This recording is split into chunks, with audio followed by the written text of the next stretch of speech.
Up අන්දරේ සීනි කෑව කතාව. ඔන්න කාලයක් පෙර රජගෙදර හිටිය අපේ අන්දරේ කුට්ටිය තියෙනවා. හැබැයි කුඩා ලොකු කෑම ආසාවක් තියෙනවා. එක දවසක් රජතුමා කියනවා අන්දරේ මේ සීනි බෑගය ගෙදරට ගෙනියන්න. හැබැයි එක කුඩක්වත් කන්න එපා. අන්දරේ කියනවා මහරජ මම කන්නේ නෑ. කන එක හිතන්නවත් නෑ. හැබැයි රස බලන එක ගැන නම් කිව්වේ නෑනේ. මාර්ගයේ යද්දි බෑගය බරයි. ඉරුණුසුම් අන්දරේට හිතෙනවා සීනි ටිකක් රස බලලා බැලුවට මොනවද වෙන්නේ. කන්නේ නෑ රස බලනවා විතරයි. ඔහු බෑගය ඇරලා ටික ගත්තා.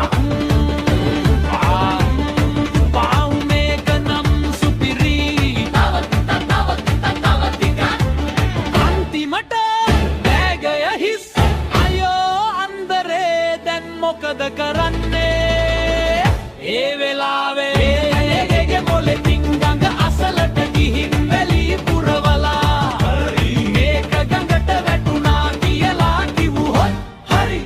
රජතුමා බෑගය ඇරලා බලනවා. වැලි පමණයි අන්දරේ hina වෙනවා. මහරජ සීනි ගඟට වැටුණා. මේ ඉතුරු ටික වේලිලා එක ඔන්න එමයි අන්දරේගේ සීනි කතාව. සීනි කන්න ඉස්සරලා රජතුමා හිතන්න.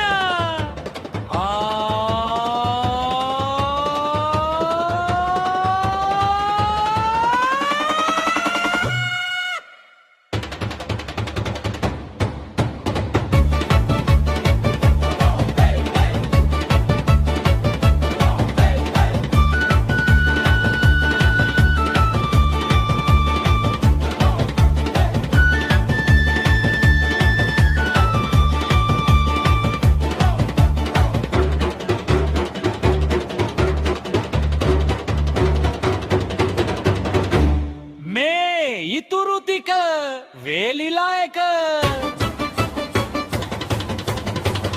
ඔන්න එහෙමයි අන්දරේගේ සීනි කතාව. සීනි කන්න ඉස්සරලා රජතුමා හිතන්න.